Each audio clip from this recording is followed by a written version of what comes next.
넣어서 이렇게 결실 오늘날 했네.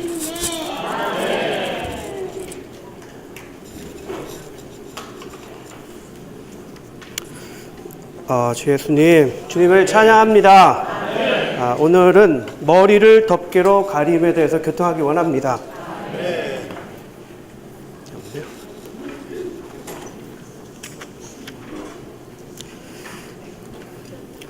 머리를 덮개로 가림에 관한 가르침, 로마서자 1번에 A번 사도 바울이 전한 것임, B번 각처에 있는 성도들에게.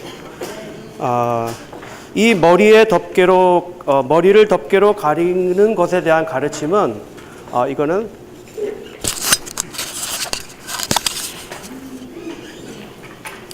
이 가르침은 사도 바울이 전한 것이라는 것입니다.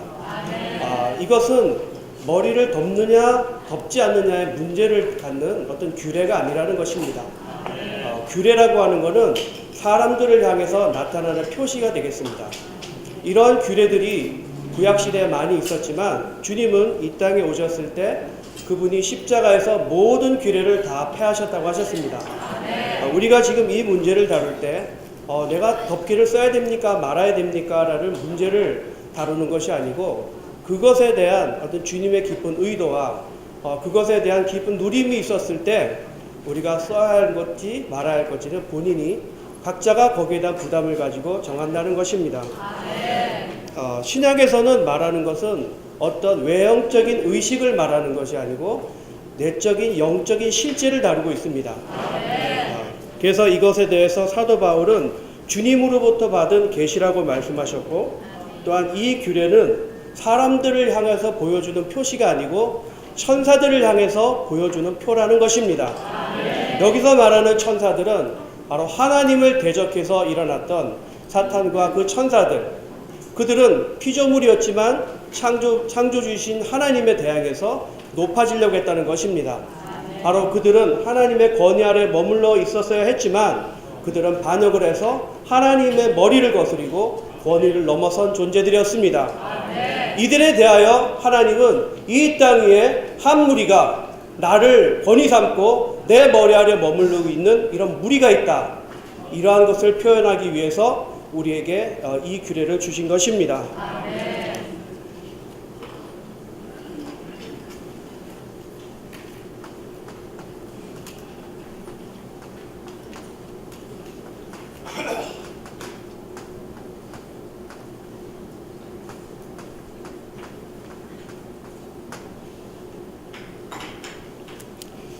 여기서 저는 제목에서 보면 머리를 덮개로 가림인데 성경에서 말하는 이 머리가 무엇인지 우선 먼저 교통하기 원합니다. 성경에서는 이 머리를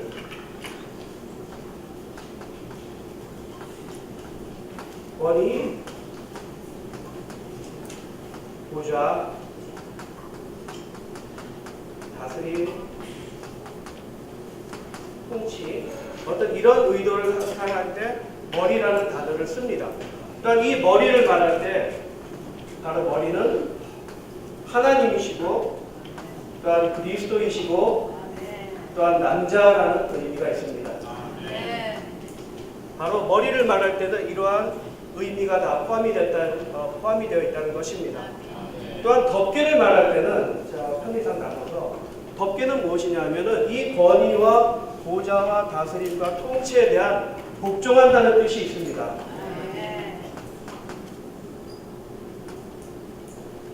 또 이 덮개로 가린다고 하는 것은 바로 여자, 교회인 여자죠. 교회. 또 여기서 빼는 신랑, 여기는 신부. 신랑 신부가 결혼할 때 신부 머리에 면사포를 쓰지 않습니까? 그래서 덮개를 가린다고 할 때는 여자, 교회, 신부 어떤 이러한 의미가 있습니다. 여기서 로마서자 2번에 머리를 덮개로 가리는 것의 의미, A번에 보면은 한번 같이 읽어보겠습니다. 권위에 대한 복종의 표시. 권위에 대한 복종의 표시라는 것입니다. 이 권위에 대해서 복종하는 표시로 머리의 덮개를 가린다는 것입니다.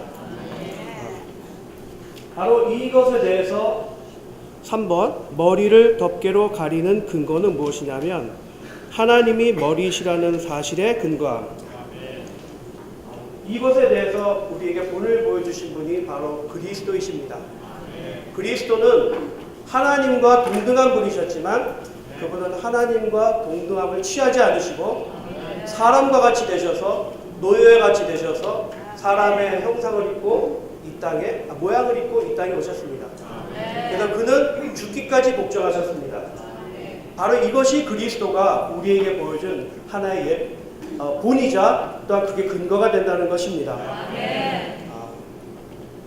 그분은 이 땅에 오셨을 때 그분 스스로 아무것도 하지 않으셨습니다. 요한복음을 치셔서 검색에 스스로라는 걸 단어를 쳐서 계속 검색해 보면 주님은 어떤 말씀을 하실 때도 그분 스스로 말씀하지 않으셨고 무엇을 하실 때도 그분 스스로 하지 않으셨습니다. 그는 항상 머리 대신 하나님 아버지를 그 권위 삼고 그분의 인도에 따라서 그분의 권위에 따라서 그들은 움직였다는 것입니다. 심지어 그분이 잡히시는 그날 밤에도 정말 그 잔일 피할 수 있으면 피해 갔으면 좋겠습니다 했지만 모든 것은 아버지 뜻대로 하십시오라고 말했습니다. 그분은 철저하게 그분의 권위 아래 살으셨던 분입니다. 그분의 이 살으심을 통해서 우리는 이 온 땅에 하나님의 권위가 이 땅에 임할 수 있게 됐다는 것입니다. 주 예수님, 하나님께서는 이러한 그리스도를 통해서 또한 이 땅 위에 그 그리스도가 사람들의 머리가 되길 원하신다는 것입니다. 하나님께서 그리스도를 통해서 그 권위의 복종함을 받으셨듯이 이 땅에 있는 믿는 자들을 통해서 그리스도가 머리가 되심을 원하신다는 것입니다. 그래서 그 빌립보서 2장 9절에 지극히 높으시고 모든 이름 위에 뛰어난 이름을 주시어 하늘에 있는 이들과 땅에 있는 이들과 땅 아래에 있는 이들이 모든 무릎을 예수님의 이름에 꿇도록 하시고 바로 그분께서는 하나님의 권위에 순복하셨고 복종하셨지만 또 한편으로는 그분을 하나님은 높이 올리셔서 바로 많은 사람들의 머리가 되게 하셨고 영광의 그 위치에 서게 하셨다는 것입니다. 주님을 찬양합니다. 저는 이거를 추구하면 사실 이 머리를 덮개로 가린다는 거에 대해서 사실 저는 인식이 좀 많이 부족했었습니다. 근데 이번에 추구하면서 정말 주님의 깊은 그 깨달음을 주셨고 또 이걸 통해서 너무나 중요하다는 걸 저는 알게 됐습니다. 제가 누렸던 부분은 이 그리스도를 교회의 머리로 주셨다는 것입니다. 이 그리스도를 왜 교회의 머리에 주셨냐? 이분을 통해서 하나님의 경륜을 이루기 위한다는 것입니다. 하나님의 경륜은 그리스도 안에서 머리이신 그리스도가 모든 것을 통일하는 것입니다. 오늘 이번 주 주제가 이거 아닙니까? 바로 하나님께서 이것을 이루시기 위해서 그분께 순종하셨고 복종하셨던 그리스도가 교회의 머리가 되셔야 한다는 것입니다. 이러한 그리스도를 통해서 이 땅에 통치가 왔고 또한 이 몸된 교회를 통해서 이 땅에 하나님의 권위가 통치가 임하게 된다는 것입니다. 교회가 없다면 이 땅 위에 하나님의 통치가 있을 수가 없습니다. 하나님의 경륜을 이룰 수가 없습니다. 교회는 무엇입니까? 그리스도와 같이 하나님께 순복하고 그 권위에 아멘함으로 이 땅에 하나님의 권위를 확산하는 것입니다. 주 예수님,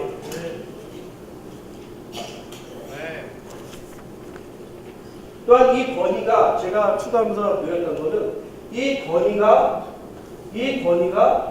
생명과 연결되어 있다는 것입니다. 잘 하시는 말씀이지만 계시록서에 보면 22장 1절에 보면 하나님과 어린 양의 보좌로부터 생수의 강이 흘러나온다고 했습니다.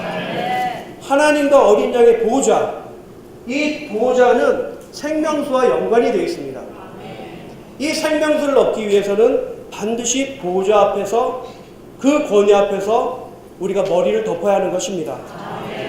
우린 다 각자 머리가 있습니다. 다 각자 생각이 있고 의지가 있습니다. 하지만 이것이 십자가로서 처리될 때만이 생명수의 강이 우리에게 흘러들어온다는 것입니다. 주 예수님, 그래서 성경에서는 주님의 머리로부터 풍성하게 공급을 받고 머리이신 그리스도가 공급의 근원이기 때문에 우리는 그 머리 아래 머물러야 한다는 것입니다.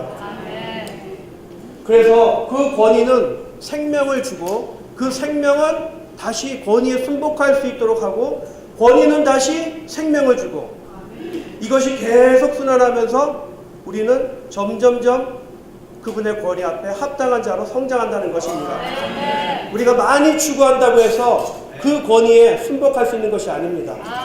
우리가 오늘 이 머리에 덮는 것을 알았다고 해서 당장 가서 무언가를 할 수 있는 것도 아닙니다. 이것은 철저하게 오직 그리스도가 우리의 머리미 되실 때만이 우리는 순복할 수 있고 권위에 복종할 수 있다는 것입니다. 사실 저 자신도 교회 생활하면서 이 권위 앞에 많이 대항하고 거스린 적이 참 많습니다. 그럴 때 제 안에 생명이 흘렀느냐? 결코 그렇지 않았습니다. 저는 옳았지만 저는 여전히 죽어 있었고 저는 누림이 없는 교회 생활을 많이 했습니다. 이것을 돌아볼 때 그 권위 앞에 머리를 가린다고 하는 것은 우리가 생명을 공급받는 유일한 길이라는 것입니다. 우리가 모든 것에서 그리스도를 머리 삼는 것, 다시 말해서 우리 자신을 부인하고 모든 것에서 그분을 머리 삼고 그분을 따르고 그분 권위 아래 우리가 머문다면 우리는 신성한 생명을 얻게 될 것이고 이 신성한 생명만이 이 왕국 생활에서 우리가 주님을 따를 수 있는 그러한 다스림 아래 머물 수 있게 된다는 것입니다. 우리 모두는 지난주에 배필인 신부에 대해서 많이 누렸습니다. 정말 우리가 참된 배필이 되고자 한다면 우리는 신부와 같이 그 머리를 주님 앞에서 가려야 하는 것입니다. 날마다 모든 것에서 주님을 의지하고 주님을 그 권위 삼고 또한 교회에서 인도하는 여러 가지 흐름 가운데 그를 따르고 가정에서 남편이 머리 아래 머물 때만이 우리에게 생명이 흘러들어온다는 것을 모두 함께 기억하기 원합니다.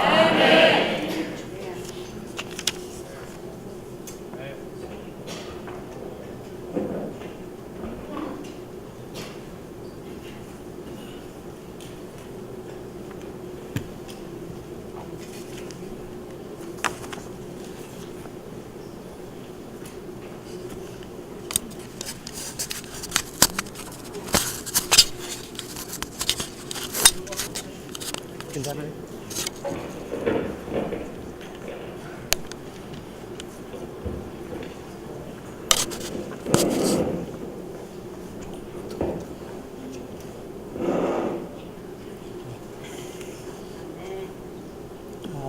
먼저 이영재님의 교통을 인용함으로 교통 시작하겠습니다. 형제님은 집회 가운데 모든 자매님들이 머리에 수건을 쓴 모습을 보기를 원치 않고 또 아무도 머리에 수건을 안 쓴 모습도 보기를 원치 않는다. 이렇게 하셨습니다. 모든 자매님들이 집회 가운데 머리를 쓴 모습은 저 명동성당 같은 데 가면 볼 수가 있죠.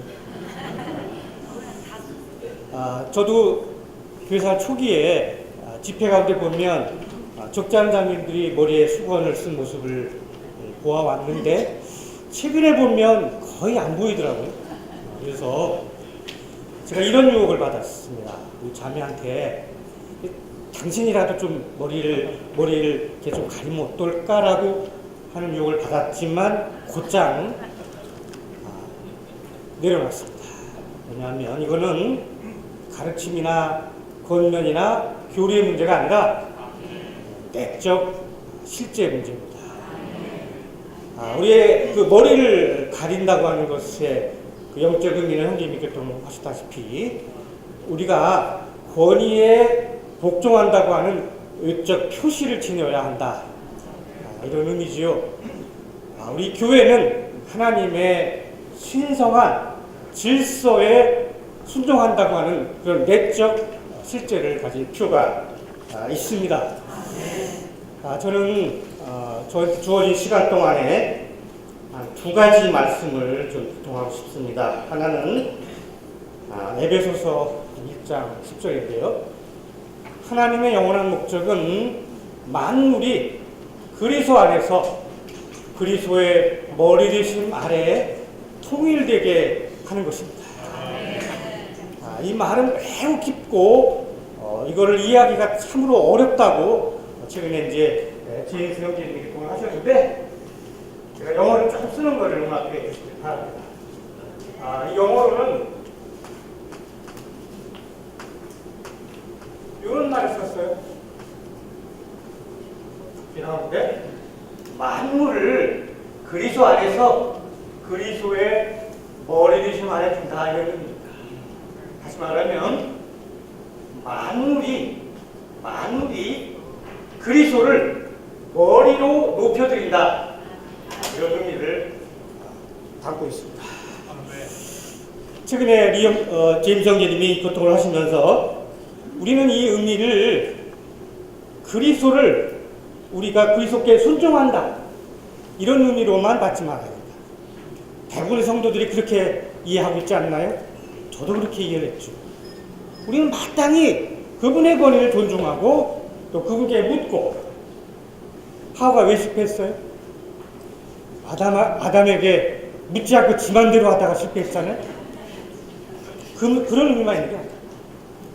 그거는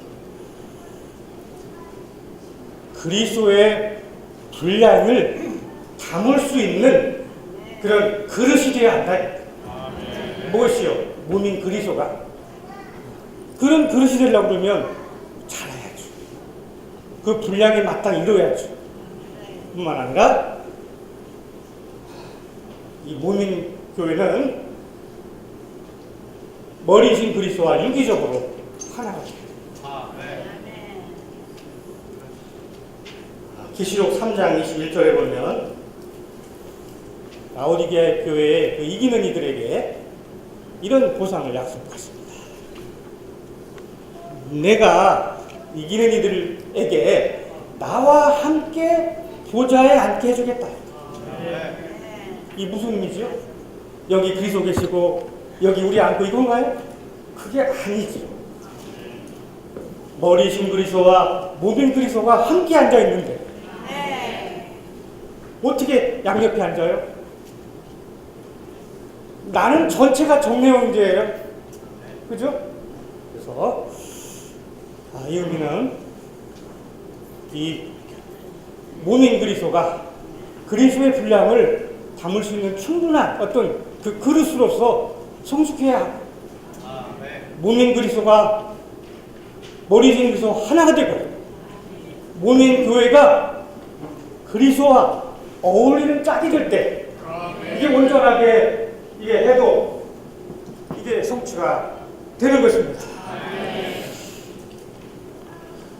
제가 최근에 깨달은 말씀이 한 구절 있는데 창세기 5장 2절입니다. 그 보면 하나님께서 자기의 형상대로 남자와 여자를 창조하시되 그들의 이름을 아담이라 하였더라. 이상하지 않나요? 그들의 이름은 누구예요? 아담과 하와 아닌가요? 근데 왜 아담이에요? 여기에 하와의 머리가 가려짐을 볼 수가 있습니다. 하와의 머리가 가려질 때 그들의 이름은 그냥 아담입니다. 나는 그냥 정례형이죠. 나의 머리 부분만 정례형인가요? 전체가 정례형인 것입니다. 그게 바로 머리를 가리는 어떤 내적 실제가 있습니다. 근데 이런 말씀의 의미만 알고 말씀의 의미만 깨닫고 듣고 이게 전부가 아닙니다. 그럼 우리 현실을 한번 해봐 보시죠. 몇 가지 예를 들어보겠습니다. 오래전에 어떤 형제님을 내가 알고 있는데 그 형제님은 엄청나게 가부장적이었어요. 엄청나게. 어느 정도였냐면 집안에서 자매를 대할 때 거의 하인이야.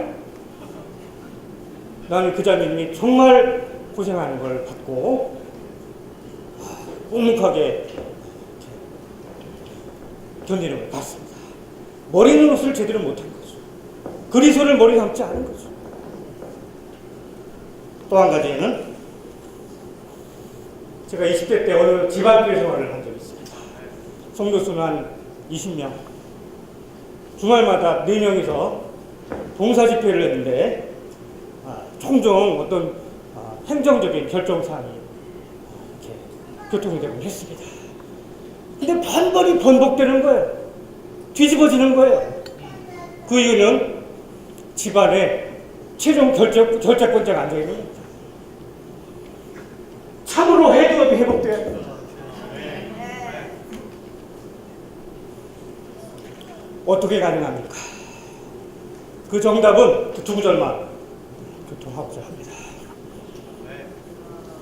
에베소서 1장 10절에 이 헤드업이 나오고 13절에 하나님의 유업인 우리가 쾌적적인 그 영의 도장 찍음이 나오죠. 분배가 이루어져야 합니다. 공급이 이루어져야 합니다. 생명이 자랄 때 모인 교회가 그리스도의 분량의 어떤 그릇을 취할 수가 있죠. 결코 규례의 문제도 아니고 자매님들 머리에 수건 좀 가리시죠. 이 문제가 아니고요. 잘해야 됩니다. 하나님이 어떻게 우리를 이 헤드업을 회복시키는 일을 하고 계신지를 알려면 저는 그 요한복음 21장을 새롭게 열렸습니다. 알다시피 베드로는 6명의 제자들을 선동했죠. 선동해서 물러갔습니다. 당시 베드로 형제님은 인도하는 위치에 있었기 때문에 인도자, 머리가 실패한 겁니다. 근데 예수님은 어떻게 거기에 접근하시냐면 결코 책망하지 않았습니다. 여기 어떤 행정적인 통치가 거기 있지 않았습니다. 5절에 보면 뭐라고 되어 있죠? 물고기가 좀 잡힙니까? 그랬죠? 9절에 뭐라고 했죠? 거기에 떡과 구운 고기로 그들을 공급했습니다. 거기에 달콤한 분배가 있지 않나요? 머리도 제대로 못한다고 해가지고 가르치고 책망하고 통치하고 이게 아니라 달콤한 분배와 공급만이 도움이 되게 합니다. 이 가정에서도 보면 자녀들이 아버지이기 때문에 말 잘 듣는 게 아니에요. 부모가 먹여주고 잘 가르쳐주고 사랑으로 감쌀 때 그때 부모 말 잘 듣지 않나요? 아버지이기 때문에 말 듣는 게 아니에요. 요즘 여기 대부분의 나이가 좀 드신 저처럼 그런 분들이 많이 계신데 자식 문제만큼은 부모 마음대로 안 된다고 하는 게 우리 동조고금의 진리 아니에요? 헤드업이 회복돼야 되지 않나요? 저 집회라도 좀 제대로 나왔으면 좋겠는데 안 나오잖아요. 가르쳐요? 때려요? 소중한 달콤한 그런 공급, 소중한 부모, 이게 예수님의 방법이셨습니다. 아마 다음 주에는 머리에 수건 쓰는 장면이 더 늘어날 것 같습니다. 마지막으로 시간 얼마 남았어요? 1분 남았어요. 백구절 읽고 마치겠습니다.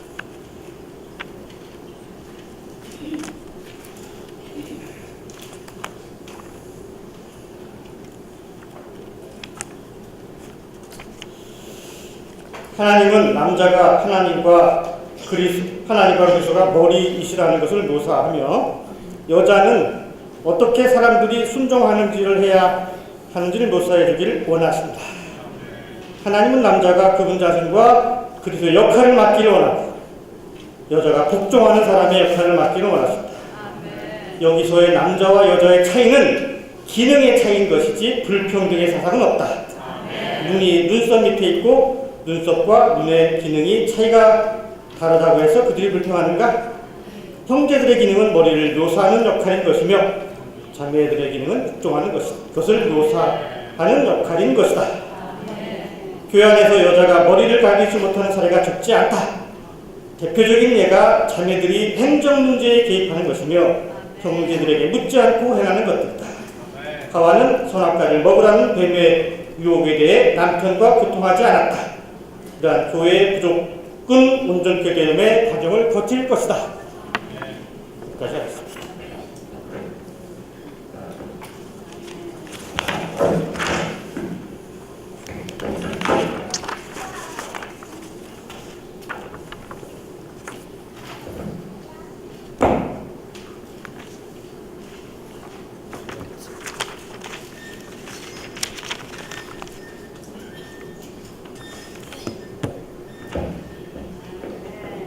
할렐루야.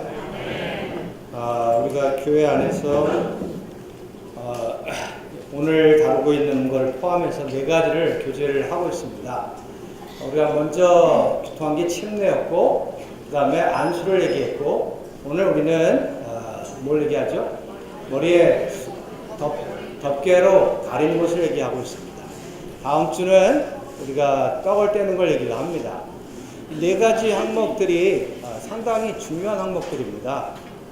교회 생활에서 보면 우리가 되게 침례에 대해서는 많이 얘기해요. 사람이 침례 받을 때 형제들이 이렇게 침례에 대한 교통도 좀 하고, 또 새로운 사람이 오면 떡 떼는 거에 대해서 만찬이 뭔가 얘기도 좀 합니다. 근데 우리 교회 생활에서는 별로 안수에 대한 진리를 별로 말하지 않는 것 같고, 또 이 오늘 얘기하는 머리에 수건을 덮는 덮개를 이렇게 가리는 것에 대해서 제 경험에서도 봐도 이 2가지는 별로 교통을 한 적이 별로 없었던 것 같아요. 성남교회에서 아주 특별한 기회에 이 2가지를 다루게 된 것은 상당히 의미가 있다고 생각합니다. 이 2가지, 4가지를 생각할 때 처음 다룬 2가지는 주로 주님과의 연합을 많이 얘기한다고 생각해요. 우리가 침례는 그리스도의 죽음과 부활과의 연합이고, 또 안수는 그리스도께서 우리의 번제가 되시고 여러 종류의 제물이 된다는 것에 연합을 얘기를 해주고 있습니다. 근데 오늘 다루는 머리에 덮개를 가리는 것은 그리스도의 머리 되심과 관계가 있고, 또 다음 주에 다룰 떡 떼는 것은 주님의 몸과 관계가 있는 항목들입니다. 이러한 것들을 우리가 바깥의 실행만이 아니라 그 배후에 있는 연합과 머리와 몸에 대한 인식을 가지고 있다면 이런 걸 실행할 때 보다 더 진리 안에서, 보다 더 실제 안에서 실행할 거라고 믿습니다.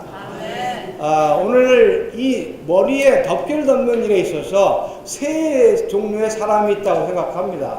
하나는 모르기 때문에 덮지 않는 사람, 지식이 없고 실제가 없기 때문에, 지식이 없고 진리가 없기 때문에 덮지 않는 사람.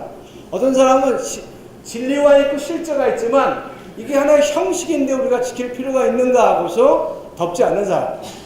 근데 하나님은 뭘 원하시냐면은 실제와 진리를 알면서 덮기를 원하십니다. 그렇기 때문에 이 일에 있어서는 실행의 문제, 다 덮는 문제가 아니라 실제와 진리를 알고서 주님 앞에서 이 실제를 실행하는 문제입니다. 오늘 이 부분에 있어서 사도 바울이 고린도서 11장에서 우리에게 알라고 얘기를 하고 있어요. 알라 11장 여러분들 읽었겠지만 이 머리에 덮개로 가리는 문제를 얘기할 때 이렇게 얘기했습니다. 그러나 나는 여러분이 이것을 알기를 원합니다. 중요한 것은 덮냐 안 덮냐가 중요하지만 그것보다 더 중요한 것은 아냐 모르냐는 겁니다. 바울은 여기서 3가지를 알아야 된다고 얘기를 합니다. 3절에서 보면은 나는 여러분이 이것을 알기 원합니다. 그리스도는 각 남자의 머리이며 남자는 여자의 머리이고 하나님은 그리스도의 머리이십니다. 여기서 많이 언급된 단어가 뭐죠? 머리라는 단어. 하나님은 그리스도의 머리이고 그리스도는 남자의 머리고 남자는 여자의 머리다. 이것을 아냐는 거예요. 내가 머리에 수건을 안 쓸 때 나는 하나님이 머리인 걸 아냐? 내가 머리에 수건을 쓸 때 그냥 가리기 위해서 쓰는 건가? 말을 잘 듣기 위해 쓴 건가? 내가 더 순종하기 위해서 쓰는 건가가 아니라 하나님이 머리이신 것을 나타내기 위해 쓰는 것입니다. 두 번째 7절에서 보면은 남자는 하나님의 영광과 형상과 영광이므로 자기의 머리를 덮개로 가리지 말아야 합니다. 그러나 여자는 남자의 영광입니다. 두 번째 바울이 알기를 원하는 것은 남자와 여자에 대한 하나님의 이러한 안배가 다르다는 거예요. 여기서 남자는 그 안배가 여자보다 한 가지가 더 많아요. 여자는 남자의 영광이라고 얘기했지만 남자는 뭐예요? 하나님의 형상과 영광이라고 했어요. 자매님들 여자로 태어났다고 너무 억울해하지 마시고 그러나 여기서 바울이 알기를 바라는 것은 남자는 하나님의 형상과 영광이라는 것이고 여자는 남자의 영광이라는 겁니다. 이 안배가 다르기 때문에 그 안배에 따라 우리가 머리에 수건을 여자 자매들을 써야 되는 것입니다. 세 번째 알기를 바라는 것은 7절인데 남자가 여자를 위해 창조된 것이 아니라 여자가 남자를 위하여 창조되었다. 이 세 가지를 안다면 머리의 문제를 아냐 모르느냐, 하나님의 형상과 하나님의 영광이라는 것에 대해 아냐 모르냐. 세 번째는 남자가 여자를 위해 있는 것이 아니라 여자가 남자를 위해 있다. 이 세 가지를 안다면 여러분 스스로 알게 될 거예요. 내가 해야 되냐 하지 말아야 되는가를 하나님 앞에서 알게 될 겁니다. 바울은 그래서 여기서 여러분이 알기를 원한다 라는 말로 언급을 하고 있습니다. 근데 아마 생각할 거예요. 왜 여자냐? 왜 나냐? 왜 남자는 쓰지 않느냐? 라고 하겠지만 하나님의 정하심이 그렇습니다. 남자와 여자의 역할이 다르고 남자의 여자의 이러한 안배가 다르기 때문에 이거를 지켜야 교회가 질서가 있는 겁니다. 미국이 왜 강한지 아십니까? 질서가 있기 때문에. 미국의 헌법이라는 단어와 이러한 미국에 가보면은 제가 처음 미국 갔을 때 인상받은 것은 공항에 딱 들어가서 이제 이민국을 지나가면은 줄을 막 섭니다. 이제 지금도 한국은 좀 줄 서죠. 옛날에는 줄 서지 않았거든요. 그 미국은 딱 갈 때 느낌이 이 나라는 정말 질서를 지키는구나. 법을 지키고 있기 때문에 나라가 강한 것입니다. 마찬가지로 교회도 이러한 머리에 수건 쓰는 문제, 하나님의 이러한 권위와 하나님의 이러한 질서가 회복되는 문제가 있다면 교회는 강한 것입니다. 이러한 부분이 약하면 교회는 약한 것입니다. 고린도서 11장은 우리에게 하나님의 행정을 말하는데 앞에서 10장까지는 그리스도에 대한 많은 풍성을 얘기해요. 어떤 사람은 나는 그리스도만 있으면 된다. 교회 안의 행정과 질서는 난 중요하지 않다. 말하는 사람은 교회 안에 정말 강한 어떠한 축복을 가져올 수 없습니다. 우리 그리스도가 우리의 모든 것이시오. 나의 누림이시라는 것을 취할 뿐 아니라 교회 안에서 하나님은 합당한 질서를 갖기를 원한다는 이 인식을 가질 때 교회가 강할 거라고 믿습니다. 자, 여기서 저는 그리스도의 본에 대해서 좀 얘기할 부담이 있는데요. 주님은 이 땅에서 정말 하나님의 이러한 질서 안에 아름다운 본을 세우셨어요. 내용에도 있지만 하나님의 그러한 영광과 하나님의 형상을 나타내는 권위를 나타내는 부분에서 아주 아름다운 질서를 세웠다고 얘기합니다. 영혼을 생각해 보세요. 영혼 안에서 우리가 우리의 형상대로 우리가 사람을 만들자. 여기 적어도 셋이 있습니다. 아버지와 아들과 영. 이 회의할 때 질서가 없었겠습니까? 아버지와 아들과 영이 함께 회의할 때 질서가 있었습니다. 우린 잘 모르죠. 근데 그 창문이 어디에 있냐면은 빌립보서 2장에 보시면은 창조만이 아니라 육신 되실 때도 질서가 있었어. 아버지와 아들과 영이 누가 갈까? 누구를 보낼까? 얘기할 때 거기에 아들은 순종하셨습니다.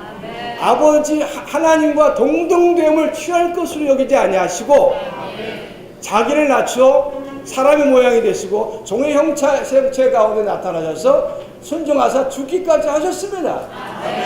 육체 되시면 다만 사람이 되는 문제가 아니라 주님은 그것을 통해서 하나님, 삼위 하나님 안에 그러한 질서를 나타내셨고 주님은 그곳에서 하나의 자기를 낮추는 순종하는 본을 세우셨습니다. 주님을 찬양합니다. 그뿐만 아니라 사도행전 2장 13절에 보면은 하나님의 의결대로 미리 아심을 따라 넘겨주셨다고 얘기합니다. 여기도 의결이 있어요. 사도행전 2장에 의결이라는 것은 회의를 통해 결정하는 거예요. 누가 십자가에 못 박히시고 어떻게 십자가에 못 박히시는가에 대해서 아들 그리스도는 순종하셨습니다. 그 의결대로 행하신 분입니다. 마찬가지로 남자와 여자의 이런 질서에 대해서 따지고 왜 그렇습니까? 라고 얘기를 할 때 그것은 축복을 가져올 수 없습니다. 자, 십자가에서 그럴 뿐 아니라 고린도전서 한 구절, 제가 좋아하는 구절인데 15장 28절에 보면은 영혼 안에서도 주님은 영혼 안에서도 이 질서를 지키셨어요. 읽어드릴게요. 모든 것이 그분께 복종하게 된 그때 아들 자신도 모든 것을 자기에게 복종하게 하신 분께 복종하실 것입니다. 성경에 이런 구절이 있었다는 것에 대해서 정말 인상을 받습니다. 여기 보면은 주님은 이 땅에서 인성 안에 계실 때 주님이 아버지를 떠나서 어떤 것도 하지 않았습니다. 자기의 말하지 않고 아버지의 말을 하고 자기의 뜻을 행하지 않고 아버지의 뜻을 행하고 자기의 영광을 구하지 않고 아버지의 영광을 구했습니다. 이러한 분이 있었기 때문에 사단 앞에 주님은 본을 세우셨습니다. 주님은 아버지께 복종했기 때문에 주님은 만물이 우리에게 주님께 복종하게 하셨어요. 사람들이 나에게 왜 내 말을 듣지 않냐 얘기하지 마시오. 당신이 주님에게 복종한다면 사람들이 우리의 말을 들을 것입니다. 여기서 주님은 인성 안에서 만물이 자기에게 복종하게 하시는 분을 체험하셨어요. 주님이 이 땅에서 이렇게 사셨으므로 자기의 어떤 것을 구하지 않고 아버지 어떤 걸 구하고 순종했기 때문에 인성 안에서 주님은 어떻게 하셨어요? 인성 안에서 만물이 그분께 복종하게 하셨어요. 그래서 1장에 보면은 만물이 그분의 발 아래 복종되게 하셨다고 했어요. 이것은 뭡니까? 인성 안에서 만물이 그분께 복종하는 거예요. 근데 이 구절을 자세히 보시면은 앞에서는 모든 것이 그분께 복종하게 한 그때, 이건 뭡니까? 인성 안에 계실 때 인성 안에서 만물이 그분께 복종하는 것이 있었습니다. 그때 아들 자신도 자기에게 복종하게 하신 분께, 모든 것을 자기에게 복종하신 분께 복종하실 것입니다. 그래서 영혼 안에 들어가셔서도 주님은 복종하는 위치에 있으셨다는 겁니다. 영원 과거의 회의에서, 십자가에서 의결해서, 이 땅에서 사실 때에 자기를 낮추는 모습에서, 영혼 안에서까지 주님은 어떤 사람이셨어요? 주님은 어떤 분이셨어요? 자기를 복종하는 위치에 두셨습니다. 저는 이걸 생각하면서 아까 주님과 대화하면서 그런 얘기를 했어요. 주님, 복종하는 위치에 있는 것이 얼마나 행복한 것인지, 복종하는 위치에서 내가 있는 것이 얼마나 행복한 것인지. 근데 우리 자신을 생각하면 주님, 저는 복종이 없습니다. 저는 태어나서부터 애들도 말을 잘 듣는 것 같지만 오늘 박영주 형제 얘기하더라고. 초등학교 5학년 되니까 이때부터 막 너무 말하고 뭐 말을 안 듣고 시작입니다. 제가 옛날에 박영주 형제한테 조금만 더 기다려봐라 얘기했는데 바로 그럴 때가 왔어. 우리 딸도 마찬가지. 5학년이 되기 시작하면 너무 말하기 시작하고 싫다고 말하기 시작하고 이게 우리입니다. 우리 교회 생활도 마찬가지예요. 처음에는 다 아멘, 예스 하다가 조금 교회 생활 좀 알다 보면은 노, 아니요. 왜 그렇습니까? 꼭 그렇게 해야 합니까? 저는 그렇게 생각하지 않습니다. 이런 모든 걸 뭐를 말해주냐면은 복종하는데, 선종하는 데 있는 게 싫다는, 이 세상 문화는 그렇게 배웁니다. 근데 교회 안에서 정말 우리가 순종하는 위치에 있는 것이 얼마나 행복한 것인지 이렇게 기도하기 바라요. 주님, 나는 영원히 순종하는 위치에서 당신의 어떠함을 나타내기 원합니다. 이 형제님 뭐라고 하셨냐면은, 무엇이 우리가 그분께 복종하는 것보다 더 하나님의 권위를 나타내고 하나님을 영광스럽게 할 수 있겠는가. 이 문구 너무 좋습니다. 그 무엇이 하나님께, 그분께 복종하는 것보다 더 하나님 자신의 권위와 하나님의 영광을 나타나겠는가. 우리는 할 수 없는 사람이지만 주님께 기도해서 주님, 어떤 상황에서도 복종하는 위치에 있기를 원합니다. 한 가지만 더 교통하겠습니다. 와츠만 형제님이 그 초기 교회 생활 안에서 복주일 거예요. 교회 집회 가운데 만찬을 떼는데 그 당시에 형제님들의 결정 속에는 만찬을 뗄 때는 좀 조용하게 있으면 좋겠다, 이런 결정을 내렸어요. 근데 와츠만 형제님이 다른 지방 교회를 방문하고 와가지고 그 만찬 집회를 참석했어요. 집회 가운데 영감이 있어가지고 어떠한 찬송 한 곡을 선곡을 내버렸어요. 그때 다른 형제님들이 네 형제님한테, 형제님, 선곡을 안 하셨으면 좋겠습니다, 이렇게 얘기를 했어요. 그때 네 형제님 어떻게 하셨을까요? 우리 같았으면 내가 인도자인데, 내가 책임자인데. 근데 네 형제님은 그 말에 아멘하고 선곡을 하는 것을 취소하셨습니다. 교회 안에는 남자에게 여자만에게 복종하라고 요구하는 것이 아니라 형제님들 또한 주님께 복종합니다. 또 하나의 이야기는 와츠만 형이 어머님이 집회에서 기도를 할 때 굉장히 아주 부담 있게 기도를 하는 적이 있었어요. 너무 부담 있게 기도를 하니까 형제님들이, 이 형제님이 네 형제님 하기 뭐하니까 이상수 형제님이 편지를 써가지고 몇 번 사인해가지고 자매님이 한 기도에 대해서 정말 귀하게 여기는데, 자매님의 기도가 너무 길고 너무 긴 거에 대해서 우리 형제님들은 별로 좋지 않다고 느껴지니까 앞으로는 자제하시기 바랍니다, 이렇게 편지를 쓰셨다는, 참 지혜가 있다고 생각해요. 우리 같았으면 그 자리에서 지적하거나 끝나고 지적하거나 하는데 편지를 써가지고 사모님한테 이렇게 얘기를 할 때 정말 주의해보면 너무나 배울 것이 많습니다. 형제님들은 정말 주님께 복종하고 순종하고, 사모님들은 합당하게 이러한 질서 안에 있을 때 교회가 정말 건강하고 강할 거라고 믿습니다. 아멘.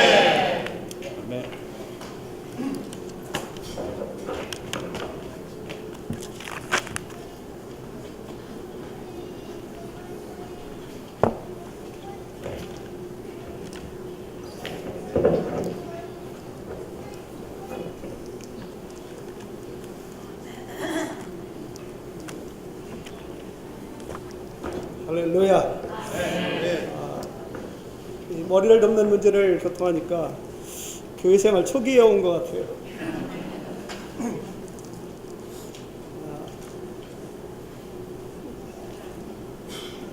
제가 교회 생활 초기에 중학교 때인데 어떤 자매님이 좀 너무 지나쳐 그래가지고 참다고 돼가지고 그 자매님을 갖다가 이제 그 자매님한테 끝나고 나서 교통을 했습니다. 그러니까 그 자매님이 막 이제 속상해가지고 막 눈물을 펄펄 흘리고 와서 그 형제님한테 가가지고 이제 이야기를 했어요. 제가 엄청 많이 혼났습니다. 근데 그때 제가 생각하기엔 제가 잘못된 것이 하나도 없거든요. 잘못된 것이 하나도 없는데 굉장히 많이 혼났어. 그 왜 혼났냐면 주로 혼난 그 이유가요, 그냥 그건 네 위치가 아니다 이거예요. 너한테 누가 그런 것을 할 권위를 줬냐, 그 이유 때문에 혼났습니다. 그 이후로 이제 제가 이 교회 생활하면서 계속 그 머릿속에서 지워지지 않는 것이 이게 내 위치에서 할 말인가, 이게 내 위치에서 이 일을 해야 되는가 하는 것을 항상 생각합니다. 사탄은 머리가 몇 개죠? 머리가 7개예요, 7개. 사탄은 머리가 7개예요. 용이 쫓겨나갔을 때 그 용이 머리가 7개 아닙니까? 머리가 7개라는 것은 이 우두머리가 모두 다 우두머리라는 거예요, 모두 다. 그래서 모두 다 머리이지 어느 누구도 머리를 가리지 않아요. 이 세상에서 이 사탄이 역사한 모든 것에 보면은 그렇게 이렇게 머리가 되고자 하는 사람들이 많아요. 그래서 머리가 되어가지고 뭐를 해야 되겠다 이런 그래서 조금만 있으면 바로 또 하나의 머리가 튀어나오고 조금 지나면 또 하나의 머리가 튀어나오고 계속 머리가 튀어나오죠. 교회 안에서는 오직 그리스도만 머리이십니다. 우리는 이제 이렇게 헤드 커버링에 대해서 얘기할 때 자매님들이 조금 억울하죠. 왜 우리 자매들만 그 머리를 써야 되는가? 귀찮게 머리를 써야 되는가? 근데 자매님들은 그렇게 생각하실 필요가 없습니다. 이 머리 쓰는 문제는 참 논쟁이 많이 있었어요. 그리고 특별히 이제 그 형제회 쪽에서는 반드시 자매들은 머리를 써야 된다는 주제가 아주 강했죠. 그래서 이제 초기 교회 생활에서도 이렇게 형제회에서 들어오신 분들이 많아가지고 자매들이 머리에 수건을 안 쓰면은 막 지적하고 막 이렇게 했습니다. 근데 이 형제님은 이렇게 말씀하셨어요. 나는 50년 동안 이렇게 말씀을 전하면서 한 번도 자매들에게 머리 쓰라고 강요한 적이 없다. 근데 또 뭐라고 하셨냐면은 이 머리를 감는 문제는 은혜의 문제가 아니라 행정의 문제이기 때문에 행정의 문제이기 때문에 하나님의 행정에 적극적으로 협력하는 사람은 반드시 상급이 있다. 그래서 우리는 이것을 잘 생각하셔야 됩니다. 자매님들이 상급을 받을 것인가? 그냥 관두지. 어떤 형제님이 이제 그때 이렇게 그 초기 그 중국에서도 형제님들이 이제 이 형제회에 통해서 많이 들어오셨기 때문에 형제님들이 자매들이 머리 쓰는 거에 대해서 질문을 많이 하셨어요. 어떤 자매가 머리를 빡빡 밀었는데 그 자매에게 수건을 쓰게 해야 합니까? 이런 질문을 했어요. 어떻죠? 이 형제님께서 머리를 밀지 말게 해야 된다고. 왜냐하면 긴 머리는 여자에게 하나님이 주신 영광인데 그래서 그 긴 머리로 머리를 가리고 그 위에 수건을 써야 되는데 이 머리를 빡빡 깎아버린다는 것은 하나님이 주신 영광을 갖다가 나는 받지 않겠다라고 거부하는 거예요. 그에게 무슨 수건을 써야 될 이유가 아무도 없는 것이죠. 그래서 이 여인은 그렇게 대답을 하셨습니다. 이 여인은 또 한번 이런 질문을 하셨어요. 형제님은 길에서 복음 전하실 때 모자를 벗습니까? 이렇게 따진 형제가 있어요. 그러니까 남자는 이렇게 하나님 말씀을 말할 때 신호를 할 때 머리를 쓰지 말아야 된다고 말씀하셨잖아요. 그러니까 이 형제님이 그렇다. 나는 말씀을 전하거나 기도할 때 내 속에서 모자를 쓰고 있으면은 양심의 거리다. 제가 지금 무슨 말씀을 드리는지 아시겠죠? 이것은 우리 속에서 어떻게 말씀하시느냐라는 것을 중시하는 것입니다. 저희 예수님, 은혜의 방면에 있어서는 우리 모두가 다 형제, 자매들입니다. 다 하나님의 생명을 받은 한 가지예요. 같은 분들이에요. 그 형제가 더 높다든지 자매가 낫다든지 이런 것이 없어요.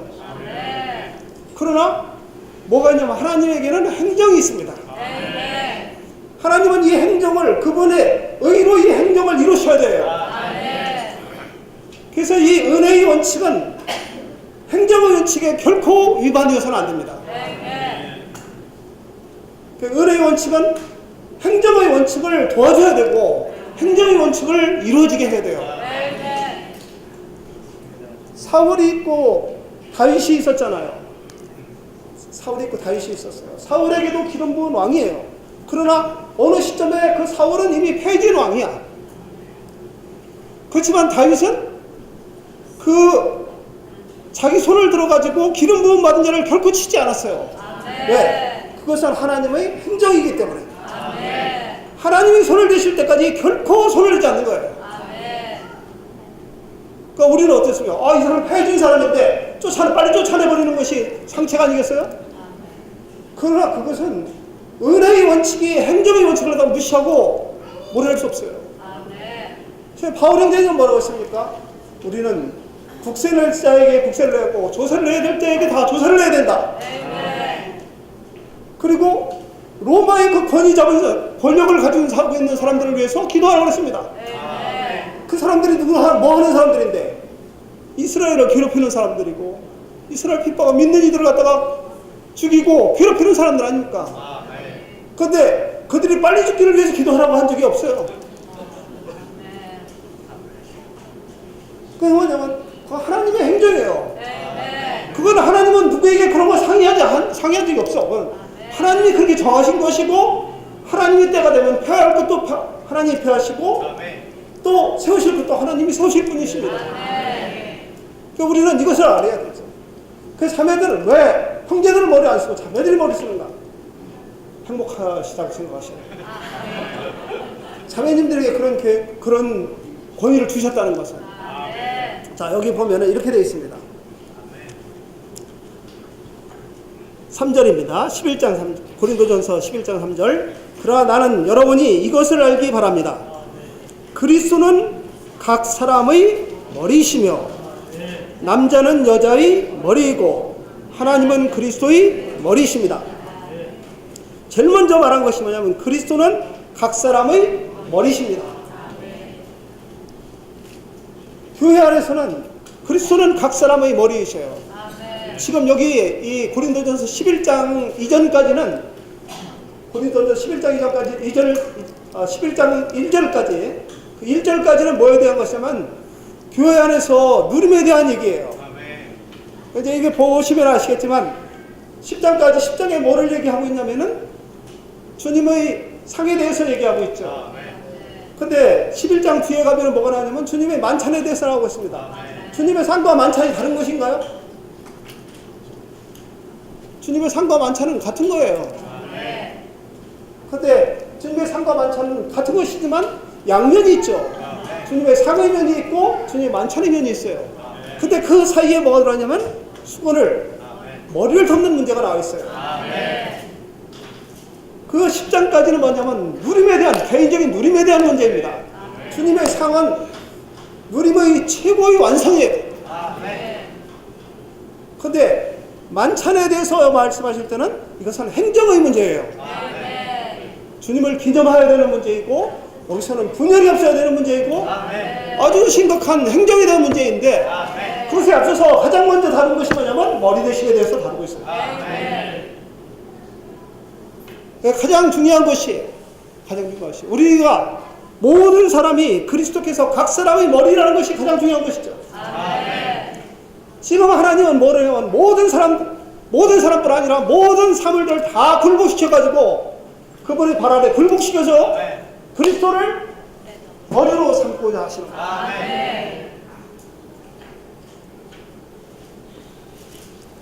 자, 그 다음에 각 사람의 머리이시고 남자는 여자의 머리이고 이것은요 형제는 자매의 머리이고가 아니에요. 남자는 여자의 머리이고 이것은 형제 자매들만 해당되는 것이 아니라 모두에게 다 해당되는 거예요. 왜냐하면 하나님이 정하신 거야.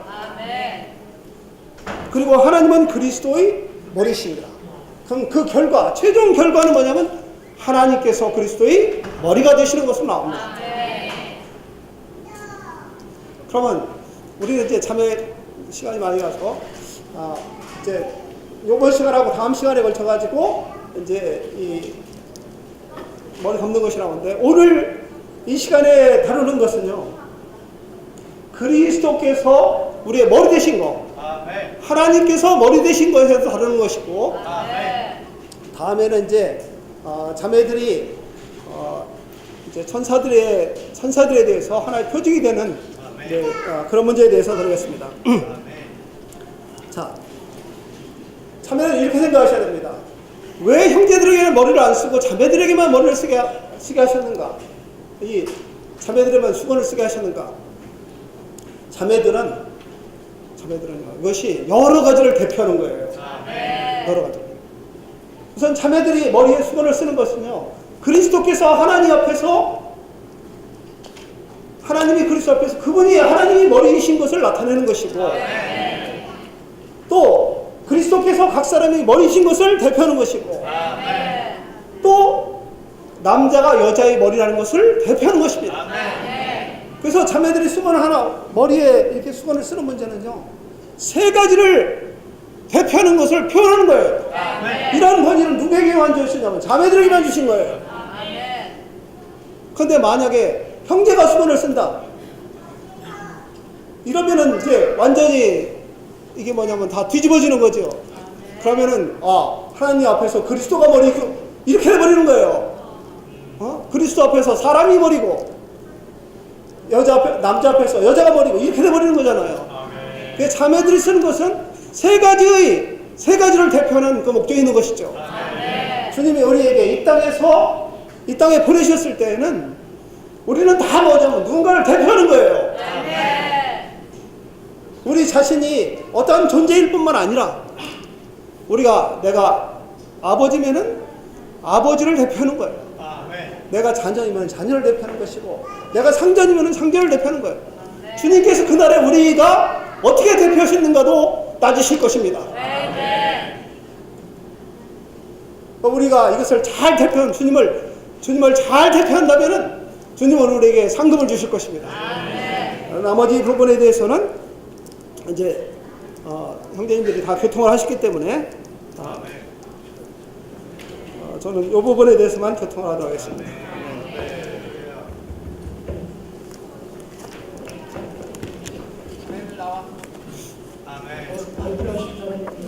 멧돼지 여기 있어. 14대 정도.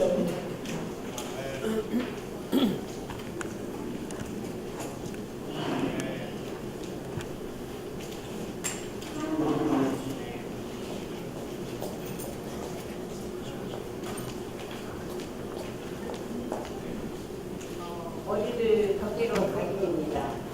머리를 덮개로 가리는 것에 의미가 있고 의미가 있는데, 머리를 의미는 복종에 대한 표시라고 했습니다. 이거는 하나님께서 머리이시라는 사실을 근거로 하는 것이라고 했습니다. 저는 여기에서 오늘 말씀이 복종의 의미라는 거에 굉장히 많이 와닿았어요.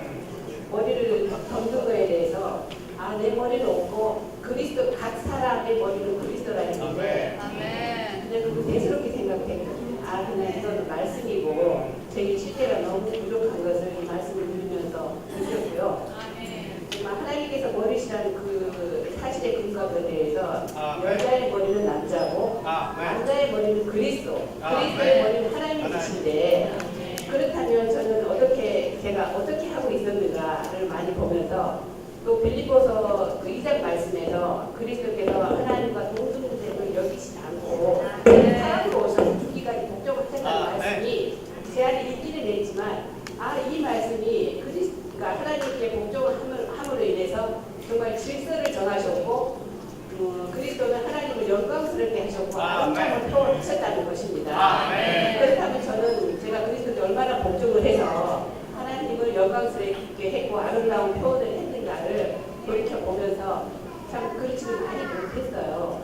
너무나도 적게 복종을 했고 너무나도 아름다움을 표시를 못했다는 것입니다. 제가 이제 딸이 결혼해서 아이를 낳는데,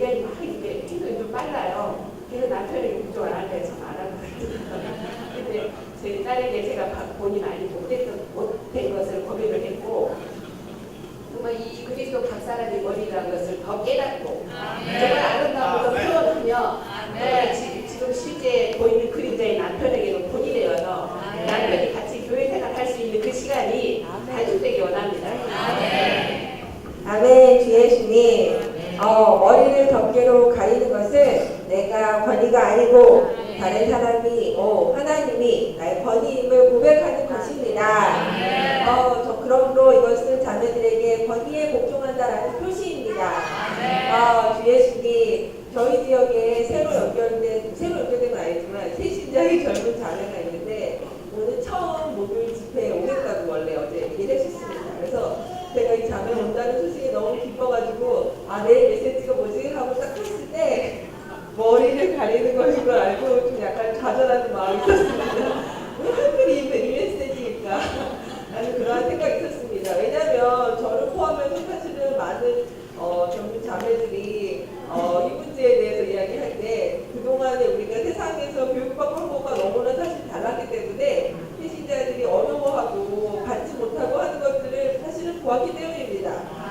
그러나 정말 이러한 말씀을 들을 때에 정말 우리가 다시 한번 우리의 생각이 얼마나 씻어질 필요가 있는지 정말 우리의 생각이 다시 한번 주님 앞에 복종되어야 함을 보게 됩니다. 머리를 덮는 것은 억울한 것이 아니라 영광스러운 기능입니다. 주 예수님 정말 이 세상은 모두가 갑이 되기를 원하고 모두가 조금도 정말 손해보는 것에 대해서 거부하고 싫어하는 시대이지만 정말 한 분의 자매들이 정말 주님을 사랑하여서 하나님을 사랑하여서 기꺼이 자신이 권위가 되기를 포기하고 정말 이런 하나님의 권위와 이것을 전시할 수 있다는 것은 너무나 영광스러운 기능입니다. 제가 예전에 교육에 가서 암 조직의 특징이 무엇인가에 대해서 들었었는데 아주 인상적인 말이 있었습니다. 사람이 어떤 새로운 조직이 생겨났을 때 원래는 그냥 무릎으로 남아있지만은 그러나 이 암이, 그러니까 이 조직이 본격적으로 머리에서 떠나서 머리가 주는 공급과 권위에서 떠나서 혼자 자가지식하고 혼자 스스로 살아가기 위해서 혈관을 만들어내고 스스로 살아가기 시작하는 순간 이 조직이 암이 된다라고 하셨습니다. 정말 이 얘기 들었을 때 그냥 세상의 교육이었지만은 너무나 이렇게 경각심이 들었습니다. 정말 우리는 이러한 권위에서 떠날 때에 정말 위험한 존재가 될 수 있고 결코 건강하지 않습니다. 정말 이러한 우리를 씻기는 말씀이 있음에 감사합니다.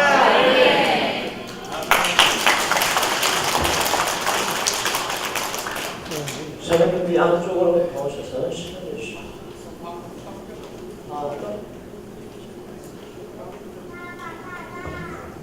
여기 떡을 지금 나눠주면서 이렇게 사모님들 나오셔서 공부하시죠. 지금 떡 나눠드리면서 우리 권선배에게 들리는 겁니다. 박수로 한번.